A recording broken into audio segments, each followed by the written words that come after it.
What's up, guys? Welcome back. Just got the Ecoflow River 2 Max.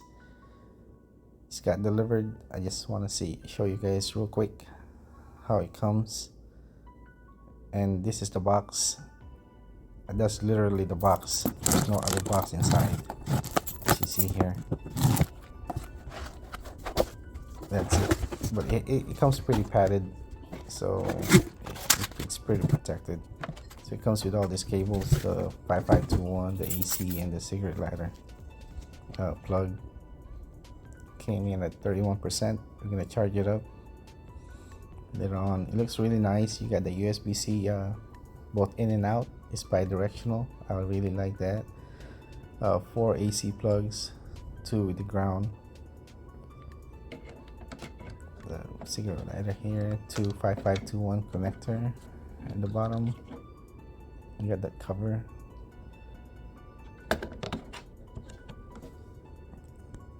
I must say the build is pretty rugged. It's high quality. The AC fan, the fan, the exhaust fan, and at the back you have your solar and the AC. So this can take up to 220 watts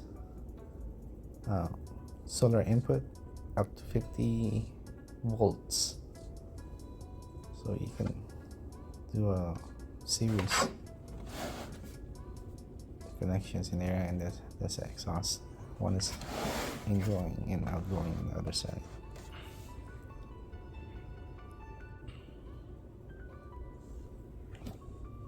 So here's the brochure, the manual. Okay, read that. So we're gonna try to charge it real quick. You're supposed to charge it any power station you get. It's recommended you charge it to 100%. And once it reaches 100%, try to leave it in there for another maybe 15 minutes to really fully charge it. And then we're gonna discharge it. I'm gonna discharge this all the way to 0 to give it its full cycle. So you see it's taking in about 623 watts. I believe this can take it to 660 if it's really depleted. But I will not charge it that quick. You have the best part is you have the option to take it down the charging rate to whatever you want is comfortable for you, but I would not suggest this to charge it at this rate every single time. Maybe if you really need to.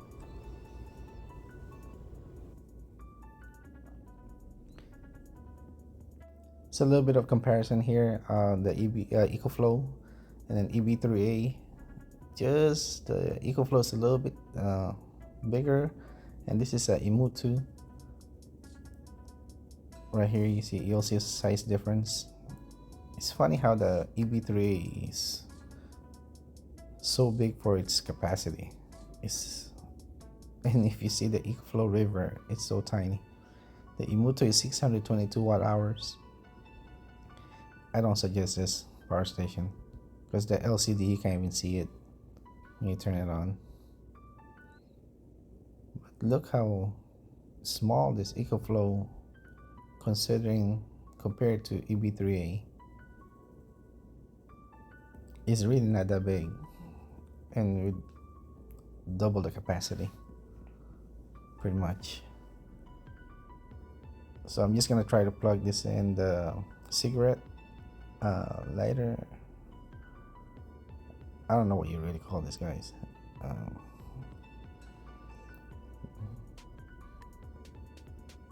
think we should stop calling it cigarette lighter.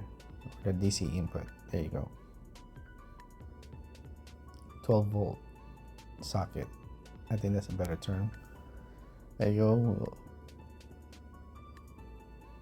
And let's see how much it takes in. So once you plug it in, you'll see on the Ecoflow, you'll start getting the charge, and it'll go all the way to 115, 120, and then it will settle to 100. I'm not sure if you're gonna see that on the screen. Right there. So it reaches to 115, then it goes down to 100. So if you're driving around for a couple hours, you can get some charge on this. Now if you're doing a long drive, you know, of course you're gonna be able to fully charge this in your 12-volt socket. And by the way, you see that fan? I'm not sure if you saw that. The fan on this thing is constantly on for whatever reason. Even if I'm charging this at 100 watt, the Ecoflow, the fan's always on.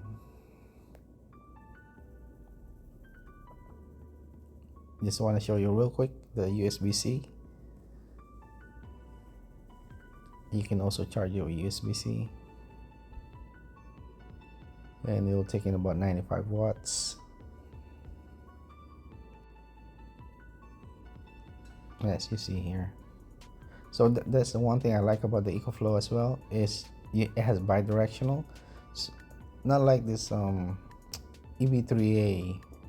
So if the solar charging input gets screwed up on the EV3A, that's it, you can't charge it with solar.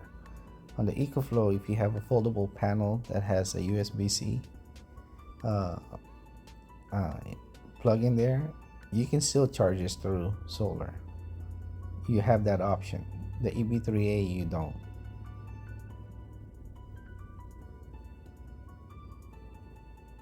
So that was a bummer for the EV3A. I wish it had that bi-directional.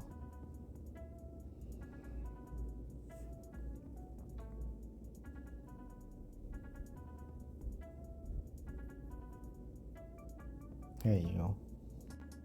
And no, it doesn't take simultaneous charging. It will accept one charging at a time. So I believe it's if you try to charge this with solar and the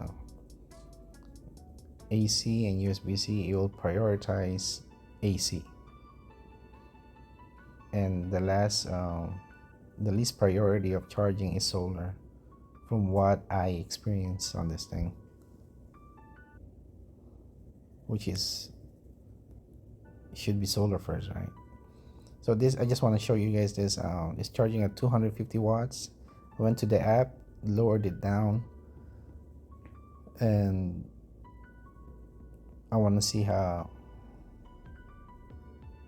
it charges if I lower it down. So it will charge about 37 minutes. So I just want to show you guys this real quick, the inconsistency on the inaccurate, I should say, on the display. 68 watts at 5 hours, that is not very accurate. That runs around 350 watts, I believe, on 100%. So this is some of you might notice this on your Ecoflow is inaccurate, the display. And another problem I had with this thing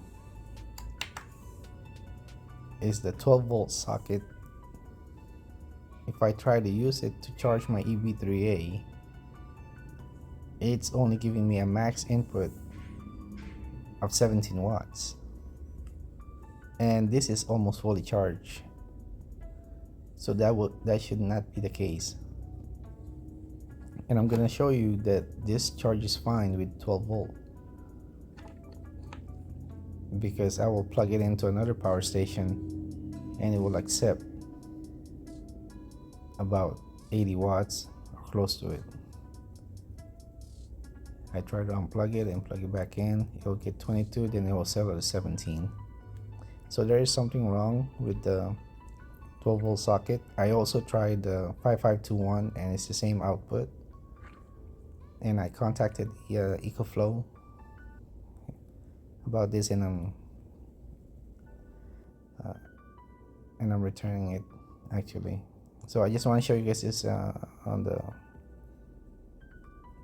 actual car, 12 volt, how much you will get. So my van is running right now, so we can get the max output. So we're gonna get about, and it will settle at 100 watts. So I like this, that takes in 100 watts. My EB3A sometimes takes only 80 watts, 70 watts, but this one takes in the full 100 watts. Here I just want to show you guys when you do a firmware update, this is how it's gonna look.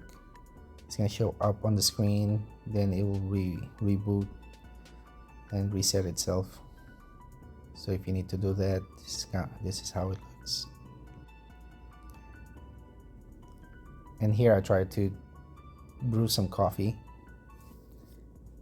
and I had to turn on the X boost because this is a 650 watt 5 cups coffee machine, and it was tripping this Ecoflow. But if you turn the X boost, it's doing it fine, and I can run it at 500 watts. And obviously you don't use that with a lot of your appliances, because some appliances will damage it if you leave the X boost on. That takes in more than 600 watts. And I think this coffee machine only took about 12% or 13% of the power station to brew a 5-cup coffee, which is pretty good. You can keep brewing.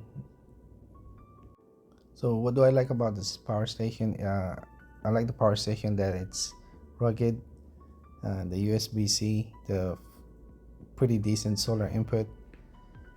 I just had to return this because of the 12-volt socket outputting abysmal 17 watts even after firmware updates. But would I buy it again? Maybe at a lower price I would, maybe at 80 cents per watt hour or 85 cents per watt hour. Right now I think it's a little too expensive, but they're sending me a replacement, and I'll update you guys, see how that goes, especially with the 12-volt socket. But please guys, subscribe, comment, like, share if you like this review. And I'm sure a lot of people are still gonna buy this Ecoflow River 2 Max because of the convenience of it. It's a good looking unit except for some flaws. Hopefully they fix that in the firmware update. Once again, thanks for watching guys, and be safe out there.